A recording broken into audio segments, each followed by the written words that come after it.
Men hozir sizlarga bitta bloger qiz haqida aytib bermoqchiman. To'g'risi bu qizdan vaqtni kutmagan edim. Endi oldin televideniya rivojlangan vaqtda blogerlar bo'lmaganda, keyin Instagram chiqqandan keyin toq etib chiqib qolishni men ko'rgandim. Va shiringina qiz ekan-a dedim, lekin bu qizdan bunaqa narsalarni umuman kutmagandim. Nima desanglar, hozirgi kunda nomer 1 blogerlardan bittasiga aylandi shu qiz. Ham konkurs qilganda yorib tashyapti. Nima qilib desanglar, ham sovg'aga zo'r narsalar qo'yapti, ham kim sponsor bo'lgan bo'lsa, o'sha profilda aktivini bomba qilib beryapti.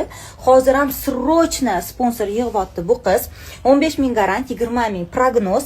Sponsorovat qilsanglar, sponsor bo'lsanglar, haqiqatdan bomba bo'ladi. Chunki like time, comment time hammasi bo'ladi ichida. Atigi 99 tagina sponsor oladilar. Boshqa joy yo'q. Tak что shoshilinglar, zo'r bo'ladi.